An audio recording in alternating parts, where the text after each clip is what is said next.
During the 20th century, the Soviet Union was one of the most powerful nations on Earth. But on December 26, 1991, the Soviet Union had officially fallen. This is how it happened.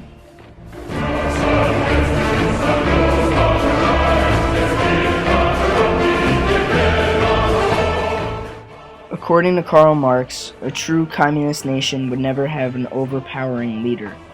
But when Joseph Stalin took control of Russia, he became just that. Under Stalin, the power of the government grew to the point where it became a totalitarian state. Marx said that under communism, society would run so smoothly that there would be no need for government, so it would disappear. The opposite happened under Stalin. The government became so controlling that it dominated almost every aspect of life in the Soviet Union. Stalin's style of leadership led the Soviet Union away from communist ideals, which would weaken the communist grasp on the Soviet Union.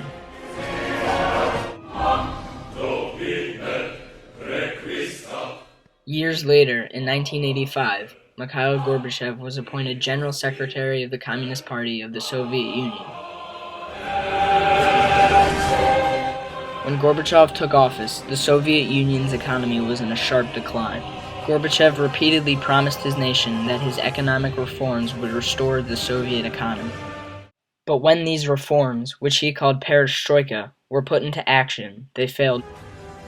The Soviet people never experienced the improved living conditions that they were promised. As a result, Gorbachev and his Communist Party lost the support of the Soviet people. So the people started looking for a way to rid Russia of communism. Perestroika was not the only set of reforms that Gorbachev introduced. When Gorbachev created Glasnost, he thought that since it gave the Soviet people more freedoms, that they would support him because of it. What really happened was the Soviet people used Glasnost to attack Gorbachev and the Communist Party. And as more and more truths came out about the ugly communist past of the Soviet Union, the people grew more and more angry at the government. Eventually, this anger towards the government boiled over into rebellion. The Baltic republics, Estonia, Latvia, and Lithuania, demanded independence from the Soviet Union. And since Gorbachev wouldn't fight to keep the Baltic republics won their independence. These revolutions inspired other revolutions across the Soviet Union. People under communist rule envied those that weren't under communist rule. So they began to protest, for example, in Berlin.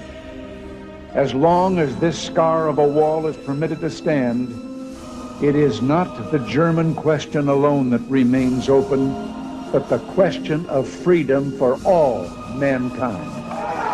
Mr. Gorbachev, tear down this wall. The Berlin Wall became a symbol of communist oppression in Europe. And in many eyes, tearing the wall down marked the end of communism in Europe, including the Soviet Union. Back in Russia, Boris Yeltsin had been gaining power. He had previously left the Communist Party, which was now hated in Russia. In 1991, he banned the Communist Party from Russia, forced Gorbachev to surrender his power, and saw to it that the Soviet Union was dissolved. So finally, after Stalin had steered the Soviet Union away from communist ideals, and Mikhail Gorbachev had allowed the Soviet Union to lose power and support, the Soviet Union was no more.